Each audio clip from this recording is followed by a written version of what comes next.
Assalamualaikum warahmatullahi wabarakatuh. Alhamdulillahirabbil alamin. Sahabat sekalian, bertemu dalam pertemuan lanjut ya pada pembahasan di seputar wonderful marriage. Pada pertemuan sebelumnya sudah kita bicarakan sampai level ta'aruf selesai, sampai khitbah, sampai proses peminangan. Maka jarak antara meminang dengan akad nikah sebaiknya tidak terlalu lama. Memang tidak ada batasan syar'i, misalnya harus berapa bulan, atau berapa hari, atau berapa pekan, tidak ada. Tetapi makin cepat, itu akan makin baik karena kalau itu nanti berlama-lama, dikhawatirkan akan muncul hal yang tidak diinginkan. Contohnya apa? Misalnya, kalau sudah khitbah, maka perasaan laki dan perempuan itu seakan-akan sudah seperti suami istri, padahal belum. Belum sah, belum halal, belum boleh melakukan interaksi-interaksi sebagaimana suami dan istri. Makanya kalau antara khitbah dengan akad nikah itu masih berjarak berapa bulan, apalagi sampai level berapa tahun ya, itu kekhawatirannya adalah muncul fitnah, muncul godaan, muncul gangguan yang nanti akan menyebabkan mereka terjatuh ke dalam tindakan-tindakan berdosa atau melakukan pelanggaran-pelanggaran.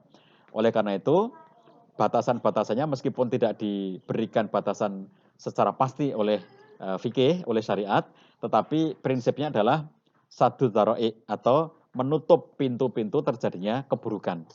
Jangan sampai jarak antara khitbah dengan akad nikah itu terlalu lama sehingga memunculkan berbagai macam keburukan-keburukan di dalamnya. Jadi upayakan untuk tidak ada celah yang menyebabkan muncul keburukan di situ. Ini prinsip sadu dzari'ah.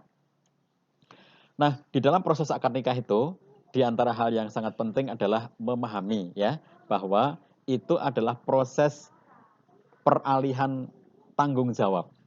Itu yang sangat penting dipahami. Kalau tentang syariatnya, teknisnya itu dengan uh, mempelajari fikih munakat itu akan kita jumpai, akan kita dapatkan dengan mudah. Tetapi harus dilandasi dengan sebuah pemahaman yang mendalam tentang proses akad nikah bahwa pada hari di mana akad nikah itu ayah dari si perempuan itu sudah memberikan amanat kepada pengantin laki-laki kurang lebihnya mulai hari ini anakku ini sudah engkau yang bertanggung jawab. Engkau yang memberikan nafkah, engkau yang melindungi, engkau yang menjaga, engkau yang terus-menerus untuk memberikan seluruh kebutuhan-kebutuhannya, bukannya kebutuhan material, tapi juga kebutuhan emosional, kebutuhan intelektual, kebutuhan spiritual, semuanya kamu yang harus membimbingnya.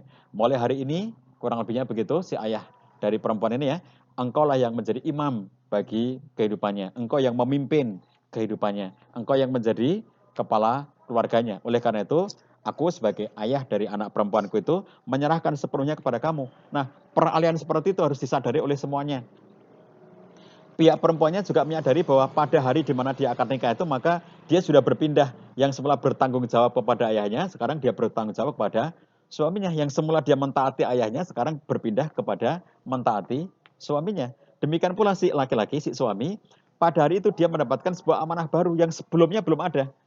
Meskipun sudah khitbah, belum ada tanggung jawab apapun pada dirinya. Begitu akan nikah, mulai hari itulah, mulai detik itulah, dia sudah mulai bertanggung jawab, memiliki istri, mengurus semua keperluannya, menjaga, melindungi, mengajaknya menuju kepada jalan kebenaran, menjauhkannya dari api neraka. Ku angfusakum wa ahlikum naro, itu mulai diberikan kepada si laki-laki ini setelah dia melaksanakan akad nikah. Jadi ini sebuah prosesi yang sangat sakral, sahabat sekalian ya. Anda sebagai perempuan, Anda merasakan mulai hari ini aku adalah istri. Anda sebagai laki-laki, Anda harus merasakan bahwa nilai sakral dari akad nikah adalah mulai hari ini aku suami. Anda qawam di dalam keluarga Anda yang baru, Anda bertanggung jawab, Anda harus mengelola keluarga itu dengan baik sesuai dengan perintah Allah SWT. Itulah akad nikah. Setelah itu kemudian diteruskan dengan walimah. Walimah itu pesta pernikahan. Pesta nikah itu intinya adalah bagaimana agar pernikahan itu diberitakan kepada masyarakat.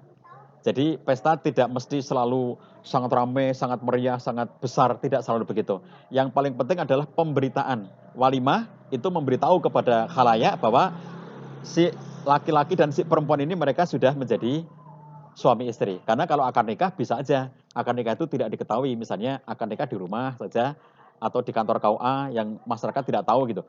Tapi itu nanti akan menjadi fitnah apabila mereka berdua sudah suami istri, ternyata masyarakat tidak tahu.